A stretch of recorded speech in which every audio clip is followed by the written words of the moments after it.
Olá, cara estudante da Rede Estadual de Educação. É uma alegria estar com vocês aqui, nesse projeto tão interessante, tão bonito, né, que é o Pré-ENEM. Eu saí do ensino médio em 2016. Não tive o privilégio de ter aulas preparativas para o Enem como vocês agora, então espero que vocês aproveitem a oportunidade. Eu sou o professor Guilherme e estarei trabalhando com vocês a disciplina de filosofia.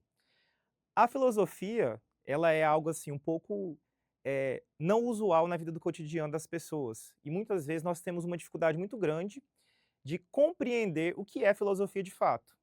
Então, para começar essa sequência de aulas, eu quero trazer para vocês a definição de filosofia, ou talvez a aproximação da definição, porque muitas pessoas, e estatisticamente falando, são milhares ou milhões de pessoas que passam pelo ensino médio, não conseguem compreender ou definir o que é a palavra filosofia ou o que é, de fato, a disciplina de filosofia. E a gente perde muito com isso, porque nós sabemos que a filosofia, ela é a mãe de todas as ciências. E talvez sem a filosofia não teríamos nada daquilo que nós usufruímos hoje na sociedade ou nas ciências. Então, primeiramente, nós trabalharemos o que é filosofia, a etimologia e o conceito. Vem comigo. Como podemos então definir filosofia? Sempre nós vamos pela palavra. Quando nós destrinchamos o significado da palavra, nós temos a etimologia. Então, a etimologia da palavra filosofia vem do grego, que é philos, que significa amor ou amigo. E isso é muito usual no nosso dia a dia. Por exemplo, quando nós trabalhamos a questão da pedofilia. É um amor errado, é claro, né, mas atribuído a uma criança, uma amizade desregrada que chega a ser uma lei, né, proibido, né, porque essa raiz, philo, significa amor. Tudo aquilo que tem philos ou filia significa amor ou amizade. E nós temos também Sofia, que significa sabedoria. A sabedoria, então, unida à amizade e ao amor, dá para nós essa disciplina, ou pelo menos o significado dessa palavra, já que vem do grego, né? E a filosofia ela surge entre os gregos. Provavelmente, né, Pitágoras de Samos é aquele que é responsável por cunhar essa palavra, né? É claro que a gente não tem total certeza, porém, pelo aquilo que nós temos de registros históricos, muito provavelmente tenha sido ele, né, que pelo menos primeiro usou essa palavra, né. E Pitágoras de Samos é justamente aquele do Teorema de Pitágoras, né, muito usual aí na disciplina de matemática. Nós podemos então tratar de algumas definições. Obviamente que essas definições elas não são completas. Cada filósofo, de acordo com cada período histórico, vai trazer para nós uma reflexão muito específica dentro da filosofia. Então, a forma com que cada um define a filosofia tem muito a ver com a forma com que eles entendem a filosofia ou como eles entendem o mundo e o contexto histórico que eles estão inseridos. Alguns exemplos aqui é, por exemplo, de Sêneca, um filósofo antigo. A filosofia ensina a agir, não a falar. Ou seja, nós estamos trabalhando com filosofia no sentido de algo prático, não simplesmente teórico ou de linguagem, né? A filosofia está orientada aqui, segundo Sêneca, para as nossas atitudes. Como que nós queremos, então, agir no mundo, como nós devemos, então, nos comportar. Outra forma também de entender a filosofia é de acordo com Epicuro. Se queres a verdadeira liberdade, deves fazer-te servo da filosofia. Ou seja, nós entendemos que a filosofia ela é uma ciência que vai nos levar à plena liberdade, ou seja, nós vamos usar cada vez mais da nossa liberdade, da nossa razão, para poder fazer aquilo que nós bem desejamos ou bem queremos, de acordo com aquilo que vai nos fazer bem, segundo Epicuro. Luigi Wittgenstein, é uma palavra difícil o nome dele, né? É um filósofo moderno que trata muito sobre a filosofia da linguagem. Vai dizer: filosofia é a batalha entre o encanto de nossa inteligência mediante a linguagem. Ou seja, a relação que a nossa consciência tem com aquilo que nós expressamos em palavras. É isso que ele vai trazer para nós. No entanto, nós temos vários outros filósofos que vão tentar definir filosofia à sua maneira. Por exemplo, Tomás de Aquino, que é do século XII, um filósofo medieval, vai dizer que a filosofia, em latim, é cognitio rerum per causas, ou seja, é o conhecimento das coisas através das suas causas.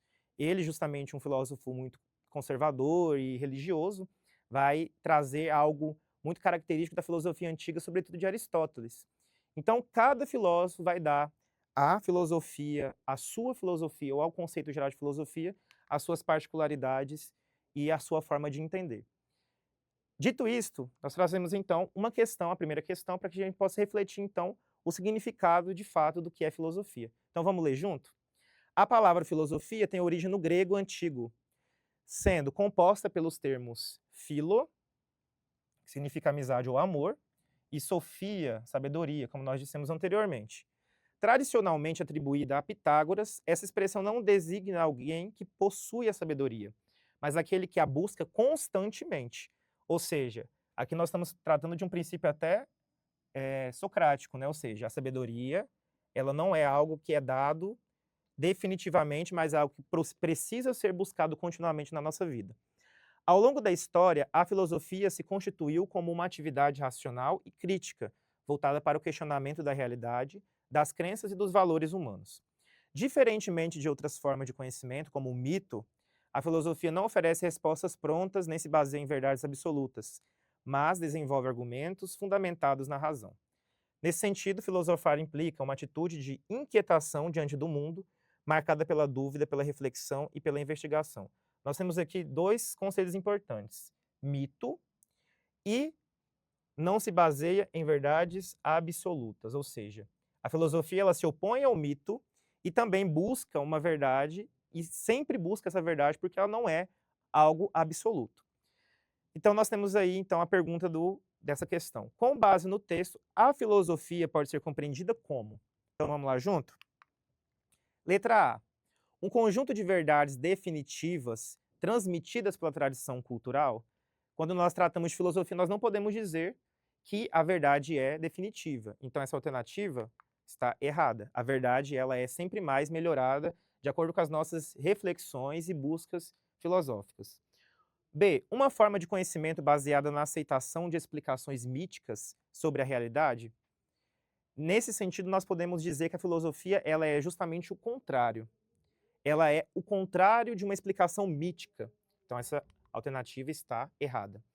A letra C. Uma atividade racional que busca o conhecimento por meio do questionamento e da reflexão crítica. Parece ser a verdadeira, né? Vamos para a próxima? Letra D. Um saber técnico voltado exclusivamente para a resolução de problemas práticos. Aqui nós temos o erro, né? Não é um saber meramente técnico, né? Na verdade, nem é técnico, né? É especulativo. Nós lidamos, então, com o conhecimento teórico, não técnico aqui. Letra E. Uma doutrina que rejeita completamente qualquer forma de conhecimento anterior. Sempre que aparecer essas palavras, completamente, absolutamente, precisa a gente ficar atento, porque geralmente essas questões, essas alternativas, nunca são as corretas, né? Porque nós não tratamos de algo dogmático, né? Pronto e acabado, mas que vai se desenvolvendo à medida que nós vamos avançando na reflexão filosófica. Então, aqui essa alternativa está incorreta. Então, dá para nós, então, a alternativa C. Realmente, a filosofia ela é a busca do conhecimento pelo questionamento e pela reflexão crítica. Beleza? Então, abre aqui para mim, Edu. Vamos refletir juntos, então. Como que nós podemos entender melhor ainda a filosofia? Ela tem também um surgimento, como todas as ciências, né, como tudo aquilo que está presente na nossa sociedade, na nossa vida. Então, a filosofia tem também a sua origem. E nós atribuímos geralmente a origem da filosofia à Grécia, sobretudo porque nós estamos na civilização ocidental, né? Nós fazemos parte do Ocidente. A filosofia surge, então, na Grécia, por volta do fim do século VII a.C. e início do século VI, né, a.C.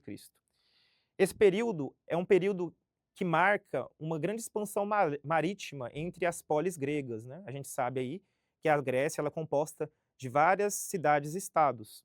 A Grécia ela não tem uma unidade política administrativa naquele período que fazia ela ser uma nação única, né? Então, cada ilha grega, né, possui uma cidade-estado que tem uma administração própria, uma organização própria. À medida que o tempo passa, essas polis, né, que são unidas pela cultura, isso nós chamamos de Grécia, elas vão se expandindo pelo mar e vão chegando a lugares mais distantes, para que assim eles pudessem avançar comercialmente, ou seja, para que através da expansão marítima eles pudessem chegar a outros lugares e conseguirem dinheiro, conseguirem maior prosperidade para aqueles locais, para a sua nação, para a Grécia como um todo. Então, nesse sentido, nós podemos entender que o contato com outras culturas também contribui para que a Grécia possa desenvolver um pensamento reflexivo, um pensamento mais crítico do seu próprio sistema, da sua própria cultura, para que possa surgir então a filosofia tal como nós temos hoje, né, que vai se desenvolvendo ao longo dos séculos. Não é um fenômeno que acontece da noite para o dia. E isso é algo que os estudantes precisam, e você precisa entender muito claramente. Nada na história acontece de um dia para o outro. Então, uma noite dormiu na mitologia e acordou na filosofia? Não, né? Vai tendo uma lenta e gradual ruptura entre o mito e a filosofia. O que é a mitologia, de fato, né? Eu gosto da definição de mitologia como a explicação fantástica da realidade. O que significa dizer isso? Eu vou recorrer a um tipo de explicação para que essa explicação me faça compreender aquela realidade, o real. Porém, essa explicação, ela é fantasiosa. Ela parte de uma fantasia. E isso é bom a gente ter em mente aqui, porque nós podemos explicar algo de uma forma racional, bem lógica e argumentativa, ou também nós podemos recorrer a ficções. A mitologia está mais próxima da ficção, pois nós falamos que é uma explicação fantástica. Quer dizer que a mitologia ela é algo totalmente desnecessário? Eu sempre falo isso para os meus alunos, para você também é importante que saiba. Não, a mitologia não é algo totalmente mentiroso, totalmente desnecessário, ou que nós podemos jogar fora, é inutilizável. Não. Nós podemos muito bem utilizar sim a mitologia como a busca de explicar alguns fenômenos, e essas explicações continuam ainda tendo sua validade até os dias de hoje. Eu sempre cito o exemplo, né, da psicologia. Por exemplo, Freud cunha o termo do complexo de Édipo, né? Ele cria esse termo que vai tratar sobre a relação da criança com seus pais, bem na infância ali, quando é bebê, no seu desenvolvimento afetivo daquela criança. Ele vai buscar, então, a explicação desse desenvolvimento afetivo da criança numa mitologia antiga da Grécia, que é o mito de Édipo, né? Depois, se vocês tiverem curiosidade, quiserem pesquisar, é muito interessante, inclusive, né? Ou seja, ele buscou algo válido dentro da mitologia para que ele pudesse, então, explicar um conceito que é tido como real e bem visto e bem aceito pela sociedade hoje, até mesmo científico, né? Então, tem a sua validade sim. Porém, o contexto geral do mito é uma história. E, sendo uma história, ela é fantasiosa aí nesse período, né? Porque eles vão recorrer a deuses, a histórias de heróis.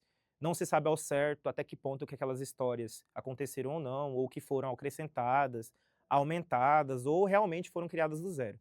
Isso daí são grandes discussões, né?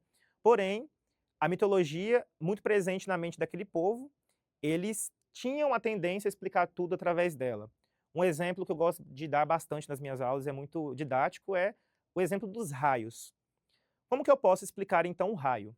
O raio, ele, para o povo grego, para os antigos ou para as sociedades mais primitivas, anteriores à filosofia, é um fenômeno da vontade dos deuses. Quando nós falamos da Grécia, nós falamos do grande deus do Olimpo, que é Zeus.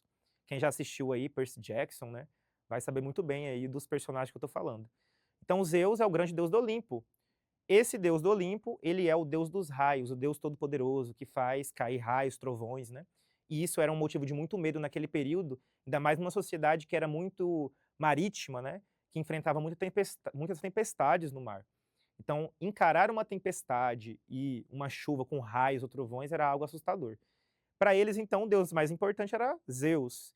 E sendo Zeus o mais importante, era ele quem fazia isso, né? Ele atingia a terra com os raios e com os trovões. Precisava se imolar sacrifícios, precisava fazer várias coisas para aplacar a ira de Zeus, né? Era assim que eles explicavam esse fenômeno então. Hoje nós temos a ciência, e é claro que a explicação já não é mais uma explicação mitológica. Não posso dizer que é a vontade de Deus ou dos deuses que acontece uma tempestade, uma chuva ou trovões e raios. Mas nós vamos entender na física, na química ou nas áreas das ciências que é justamente a alternância da energia entre os céus, né, as nuvens, e a Terra, né, ou seja, os elétrons que se agitam e buscam uma neutralidade, por isso que a Terra, como um princípio de neutralização dos elétrons, acaba recebendo as descargas elétricas. Enfim, aqui é um abre parênteses aqui para um diálogo interdisciplinar, que eu não sou professor de ciências, né? Mas a tentativa de explicar hoje as coisas se torna algo mais racional e mais científica. Quando nós passamos, então, a entender o mundo, os fenômenos naturais e as coisas com esse olhar, com essa explicação, que é pela razão, nós saímos, então, da mitologia. E nós passamos a essa outra era, que é uma era da filosofia, em que vai contar para nós a explicação filosófica, ou seja, racional daquele fenômeno. Então, mitologia. Aqui nós temos a explicação fantástica da realidade e a filosofia como a explicação racional da realidade. Isso é muito importante, muito interessante que a gente possa compreender. Como que nós podemos, então, caracterizar a filosofia para que nós possamos entendê-la de fato, o que ela é? Ela é atividade racional. Tratar de filosofia é tratar de algo que é natural ao próprio ser humano. Como que eu posso entender o que é filosofia? A filosofia é a atividade racional do ser humano. Quando eu penso com a minha razão, e esse pensamento é segundo a lógica, segundo uma estrutura bem organizada, bem fundamentada, e que é confiável, eu tenho então a filosofia. Então pensem comigo, não é algo estranho e totalmente alheio à nossa vida. Se eu estou aqui dando aula para vocês, eu estou usando a minha razão, estou usando raciocínios lógicos, né, e isso eu estou trazendo da minha razão para a linguagem para que vocês compreendam. Vocês estão estudando em casa para o Enem, estão pensando, raciocinando, refletindo e formando conhecimento. Ou seja, nós estamos fazendo uma atividade racional e, portanto, uma atividade racional dessa forma é, então, a filosofia. Bem entendido? Vamos seguindo então. Edu, joga para nós aí na tela. Nessa segunda questão nós temos, na Grécia Antiga, entre os séculos VII e V a.C., ocorreu uma transformação significativa na forma como os seres humanos compreendiam o mundo. As explicações míticas, baseadas em narrativas simbólicas sobre deuses e forças sobrenaturais, passaram gradualmente a ser questionadas por pensadores que buscavam compreender a realidade por meio da razão. Então aqui é importantíssimo, a razão ou logos. O logos é interessante porque o logos é muito usado no nosso cotidiano, né? Ou seja, no nosso dia a dia. Nós falamos biologia, né? Fisiologia, tudo que tem logia, né? Vem de logos, ou seja, significa estudo ou discurso também. Porque justamente o discurso e o estudo vêm da razão, né? Esses primeiros filósofos procuravam identificar princípios naturais que explicassem a origem e a organização do cosmos, rompendo com a tradição mítica e inaugurando uma nova forma de pensar. O cosmos aqui é o mundo, tá? Segundo os gregos, eles chamavam o cosmos de o mundo de cosmos, né? Que para eles o mundo era além do físico, era também um mundo bem organizado, bem ordenado. Então eles chamavam de cosmos. Segundo Aristóteles, a filosofia nasce da admiração, ou seja, o espanto, da capacidade humana de se surpreender diante do mundo e questionar suas causas. Esse movimento marcou o desenvolvimento da racionalidade e consolidou a filosofia como um campo de investigação, fundamentado na argumentação e na reflexão crítica, como nós vimos anteriormente. Então, com base no texto, a consolidação da filosofia na Grécia Antiga está relacionada ao quê? A permanência das explicações míticas como forma dominante de conhecimento. Então, nós temos aqui a saída da mitologia para o discurso racional, para o pensamento racional. Então, essa alternativa está incorreta. Abandonamos o mito. Letra B. Ao abandono completo das tradições culturais e religiosas da época, temos que tomar cuidado sempre quando tem essas palavras que são radicais, né? Completo, né? Como eu disse anteriormente. Não é um rompimento completo, não acontece do dia para a noite, né? É um processo lento e gradual que se estende por séculos, né? E nós podemos dizer que até hoje não é acabado, né? Ainda hoje há bastante resquício de mitologia em várias sociedades, né? Inclusive na nossa. Então, a B está incorreta. Letra C. A substituição da explicação simbólica pela investigação racional da natureza. Aqui, simbólica é justamente essa explicação que vai usar de recursos não literais ou não confiáveis racionalmente, né? Seria a fantasia, por exemplo. Então, parece ser verdadeira a C, né? A D, a valorização exclusiva da experiência sensível sem uso da razão? Exclusiva, não, né? Mais uma vez, a palavra aqui, que é uma palavra radical, né? Tomar sempre cuidado com essas palavras. Não é exclusivo da experiência sensível, né? Muito menos sem o uso da razão, né? É claro que é usado a razão aí para o processo filosófico. Letra E, aceitação de verdades absolutas sem necessidade de questionamento? Impossível, né? A filosofia é justamente o questionamento por natureza. Não é algo pronto e acabado. Portanto, a letra correta é a letra C. Depois nós entramos aí nas 5 grandes áreas, né? Pode abrir aqui para mim. Que nós temos na filosofia, que é as áreas que todas as reflexões vai se enquadrar, de alguma maneira. Nós temos a lógica, que é o estudo das regras do pensamento correto e dos argumentos válidos, ou seja, como que funciona a estrutura do pensamento. Nós temos a ética, que reflete o que é certo e errado nas ações humanas, né? Como nós podemos agir, como nós podemos melhorar as nossas ações. Isso é muito importante, inclusive na nossa sociedade atual, né, cada vez mais sem moralidade ou com crise moral, crise ética, né? É muito bom refletir dentro da filosofia o que é ética e como que essa ética pode impactar a nossa vida. Inclusive dentro da ética nós temos também a política, né? A política é um ramo da filosofia e muito importante, inclusive, né? Depois nós temos estética, que investiga a beleza, a arte e a forma como percebemos o belo, né? Ou seja, o que é a beleza e o que a beleza significa para mim. Porque nós temos a noção de que o belo é diferente para cada pessoa, por exemplo, né? Será que isso é real, né? Ou será que a beleza é algo absoluto? Será que a nossa concepção de belo precisa ser mudada também? Ou é algo definitivo, né? A arte entra aqui também, dentro da estética, né? Então isso é uma reflexão interessantíssima. Semiótica analisa os signos e os processos da produção do sentido, como linguagem e símbolos e aquilo que eles comunicam, né? Ou seja, semiótica é relação de significação. A mesma coisa que nós andamos na rua, por exemplo, e no cruzamento nós vemos a placa pare. Mesmo que talvez as letras pare não estejam escritas, porque caiu, né, a chuva derrubou, alguma coisa assim. Se você vê o símbolo da placa, a cor vermelha, você vai identificar que é uma cor que significa, né, a placa pare. Ou seja, nós estamos trabalhando aqui com semiótica, com significado. O signo, que é a placa, e o que ela significa. A placa quer dizer para mim que eu devo parar. Então, o que vai significar em mim? A minha parada, né? Porque senão eu vou ter problemas, né? Então a gente lida com isso o tempo todo, tanto em símbolos no dia a dia, quando a gente anda na rua, ou também com relação à nossa linguagem mesmo. A própria linguagem, ela é um signo e um significante, né? Um significado, quando nós nos comunicamos.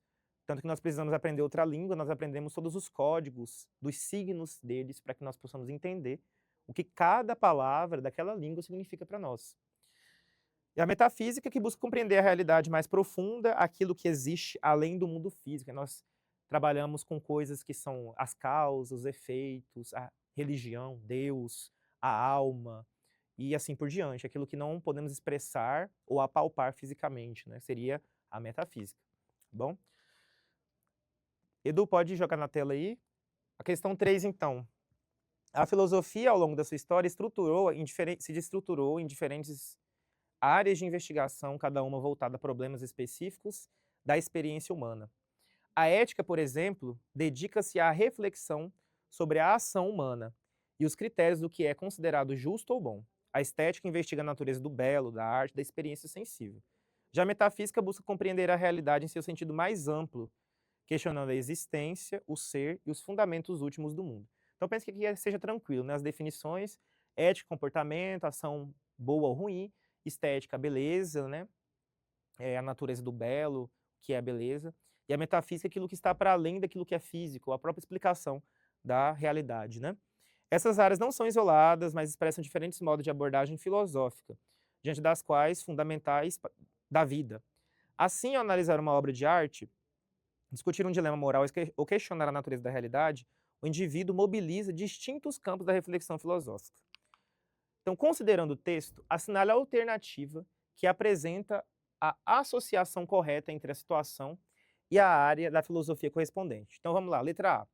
Um debate sobre justiça social e direitos humanos, estética? Obviamente que não, porque a estética trata sobre a beleza, né? Aí seria o campo da política ou da ética. Letra B. Análise do que torna uma pintura bela, metafísica? Não, né? Estamos também, nesse caso, seria estética, né? Porque a metafísica é trabalhar a natureza da existência das coisas, né? Que está para além do físico. Letra C. A reflexão sobre a existência da alma seria ética? Não, né? Porque a existência da alma nós estamos tratando de algo que está para além do físico, portanto, seria metafísico, né? Letra D. A discussão sobre o que é moralmente correto, ética? Essa alternativa é a correta, mas vamos para a letra E? O estudo da origem do universo baseado apenas na observação científica, estética? Não, aqui seria o estudo da origem do universo, pela observação científica, seria o campo das ciências, ou até mesmo da metafísica, né? Quando nós falamos apenas de origem do universo, mas não estética. E a letra D, então, a correta, porque a ação moral nós tratamos dentro da ética. Então, quero agradecer vocês, né? Cada um de vocês que participaram comigo dessa aula. Espero que tenha sido de grande aprendizado para vocês e que vocês possam aí fazer mais atividades e ir se empenhando para que a aprovação logo venha. Beleza? Então, até a próxima.